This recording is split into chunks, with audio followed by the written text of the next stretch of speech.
Revision class में आपको ठंडी में स्वागत है।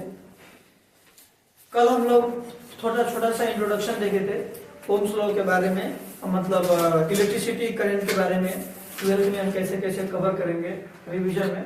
उसमें हम अगला टॉपिक, पहला टॉपिक लेते हैं ओम्स लॉ। ओके, जो हमारा है ओम्स लॉ के बारे में बात करते हैं। ओम्स लॉ में पहले हम छोटा सा डायग्राम बना लेते हैं। छोटा सा डायग्राम बना लेते हैं, ये अपना ओम्स लॉ का ये। ओके, रियल डायग्राम नहीं होता है, रियल डायग्राम ये नहीं होता है। और तो मैं तो ऊपर भी लिखो कोई दिक्कत नहीं, उसका थोड़ा सा डाइवर्जन रहता है। ठीक, तो इस डायग्राम के अकॉर्डिंग हम बात करेंगे। हम जो कल लिखे थे, जैसे इलेक्ट्रिक हम लिखते जा रहे हैं, electric current flowing through a conductor is directly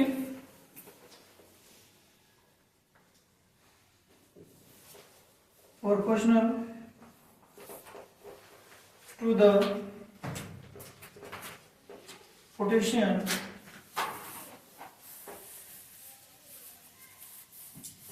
difference across the two ends of the conductor. Physical quantities such as temperature,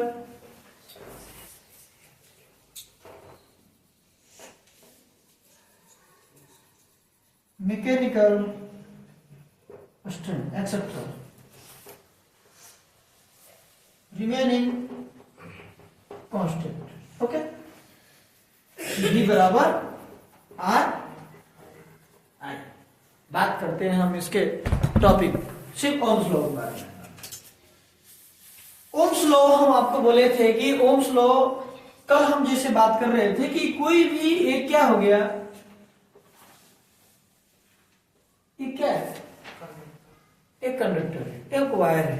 तो जब कोई भी वायर, यहाँ वायर में जब इलेक्ट्रॉन फ्लो होगा, क्या फ्लो होगा, इलेक्ट्रॉन फ्लो होगा। कंडक्टर के थ्रू वायर इलेक्ट्रॉन फ्लो होगा। तो जब फ्लो होगा तो उसकी जो प्रोपोर्शनल है किसकी, यानी उसके जो आई फ्लो होगा किसके डायरेक्टली प्रोपोर्शनल होगा,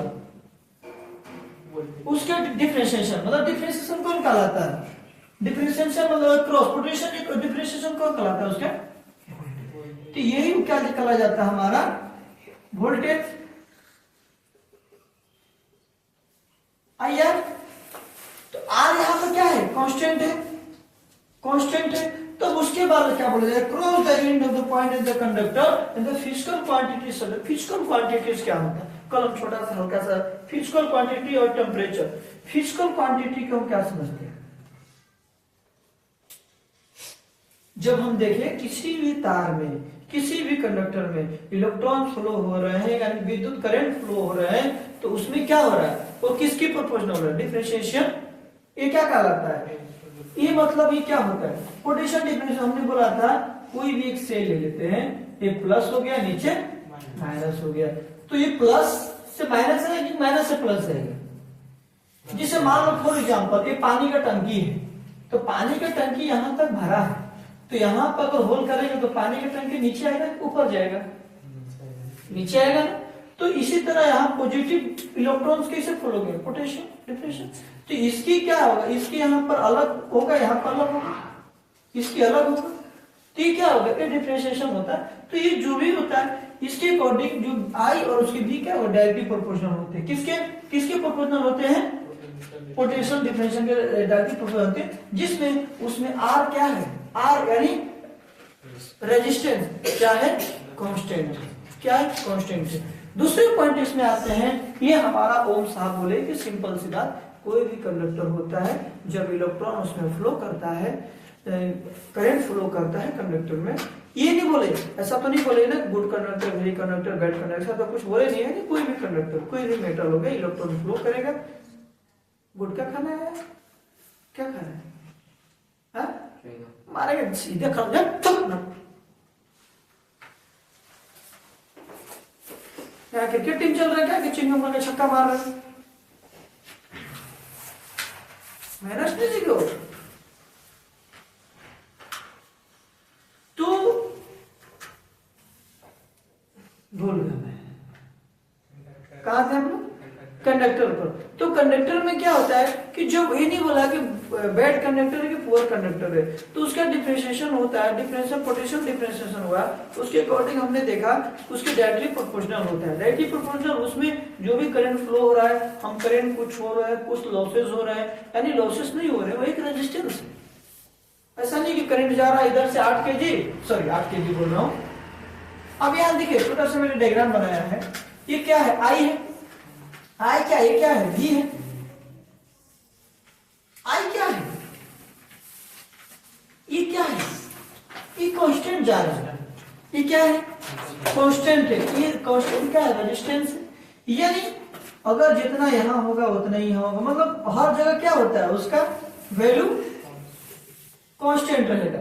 ऐसा नहीं कि जो हमारा केबल है, केबल का फर्स्ट पॉइंट है वहां पर ज्यादा रहेगा, कहीं कम रहेगा, यानी करंट जहां से फ्लो होते जाएगा उसमें हमारा रेजिस्टेंस कांस्टेंट है, हमारा रेजिस्टेंस कांस्टेंट। मतलब इसका मतलब कि जितना ए बढ़ेगा उतना ए बढ़ेगा, जितना ए बढ़ेगा उतना ए बढ़ेगा।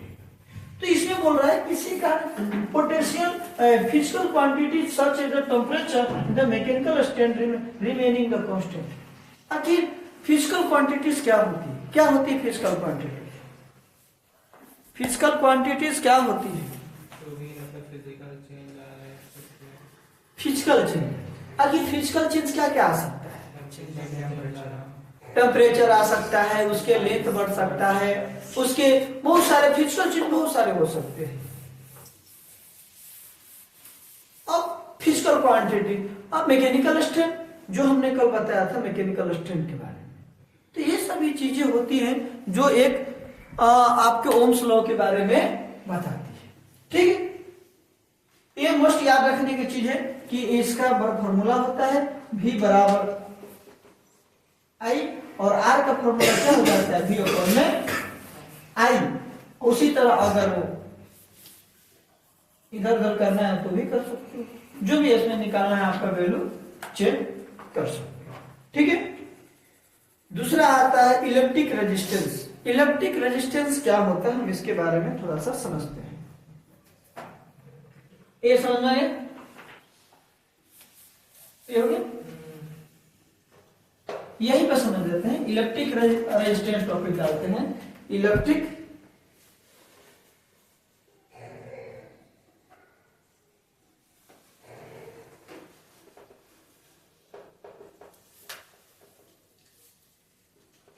इलेक्ट्रिक रेजिस्टेंस क्या होता है, क्या होता है इलेक्ट्रिक रेजिस्टेंस,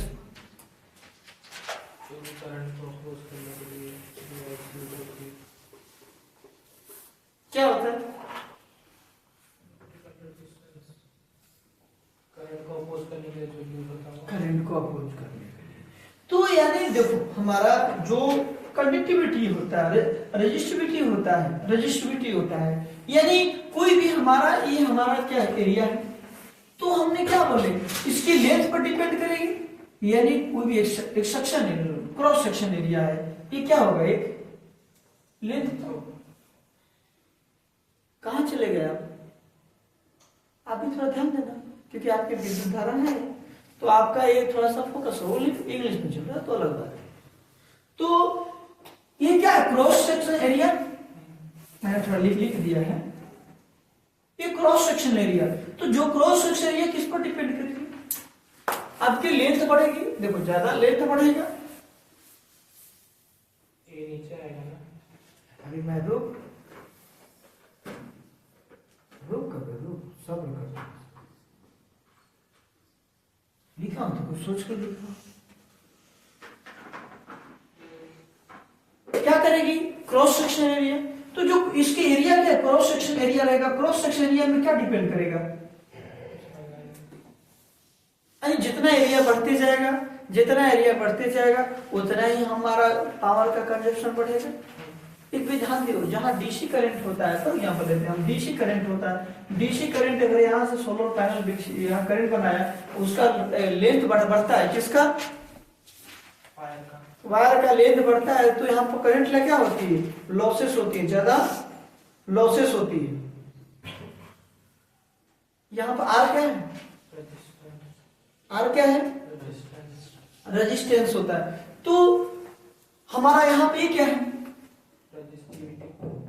क्या रजिस्टिविटी क्या कहलाती है, जो भी रेजिस्टेंस अपना डिवाइस उसके मतलब इलेक्ट्रिक वो रेशियो में होता है, पर यूनिट उसका रेशियो होता है, वो रेशियो में होता है, जो रजिस्टिविटी होता है वो रेशियो में होता है। यानी रजिस्टिविटी यानी जो लेंथ है, ये लेंथ है, आखिर लेंथ, आखिर किसका लेंथ है, वायर का। आखिर आप देखे होंगे जो कभी कभी जो तार यूज किया जाता है, जिससे हमने एक दिन बताया था, डॉग हो गया, रेबिट हो गया, तब बहुत सारे तार यूज होते हैं, जो आपके 11 kV में आता है, ये सब आता है। आखिर एल्युमिनियम, पहले एल्युमिनियम के प्योर आता था, तो उसमें कम हमको रेजिस्टेंस मिलता था, लेकिन अब क्या है, मिक्सिंग आता है, क्या आता है, मिक्स आता है, तो उसमें थोड़ा सा ज्यादा हमको मिलता है, हीटिंग ज्यादा होता है। देखो क्या होता है, कभी भी जो भी क्या कर रहा है, जो रेजिस्टिविटी और उसके लेंथ और एरिया क्रॉस सेक्शन में क्या करता है, रेजिस्टेंस क्या करता है, इतना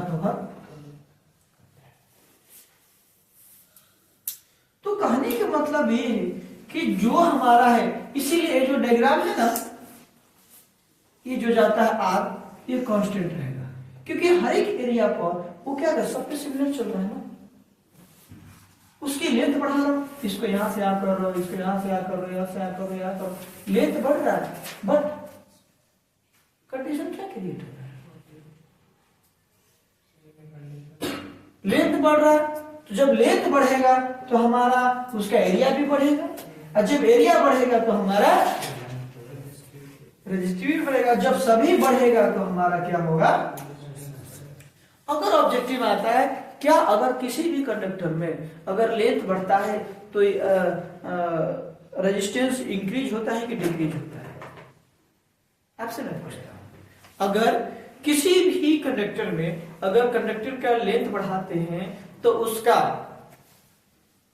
लेंथ बढ़ता है तो रेजिस्टेंस क्या होगा, पॉजिटिव होगा कि नेगेटिव होगा, क्या होगा, मतलब पॉजिटिव मतलब ऊपर जाएगा कि नेगेटिव में आएगा, जो वैल्यू रहेगा जैसे 5 से उसका है वो में, तो 5 से 6 में जाएगा कि 5 से 4 में आएगा, 5 से 4 जाएगा, उसका एरिया बढ़ेगा तो मतलब कम, मतलब वो लॉसेस होगा।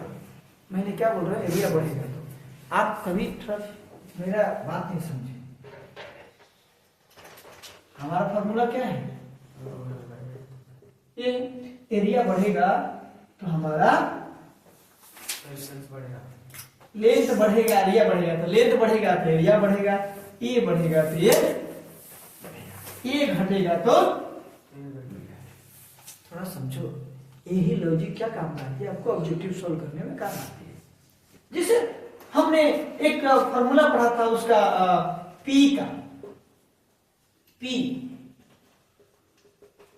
रोजीएच हाइट बढ़ता है तो इधर पी बढ़ता है, तो इसमें भी क्या होगा, एरिया बढ़ेगा तो हमारा क्या होगा, रेजिस्टेंस बढ़ेगा। मैंने क्या बोला, एरिया बढ़ेगा तो बढ़ेगा ना, एरिया बढ़ा तो रेजिस्टेंस की लाइन बढ़ा ना, कांस्टेंट ही जाएगा लेकिन वो बढ़ते जाएगा, तो ये क्या है, कांस्टेंट ही रहेगा, लेकिन अब लेंथ भी बढ़ा ना, और प्रतिरोधकता मतलब इसको इंग्लिश में बोलते हैं रेजिस्टिविटी, ये भी तो बढ़ा, जिसे 4 है मान लो कि 5 है, तो ये अगर 6 होगा तो क्या हो जाएगा, 6 5 20 6 का 120, अगर यहाँ 5 कर दे तो 100 आ जाएगा ना, फर्क पड़ा। तो ये सभी चीजें हो जाती है आपकी इसकी रेजिस्टेंस के बारे में। दूसरी बात आते हैं हम लोग, दूसरी बात आते हैं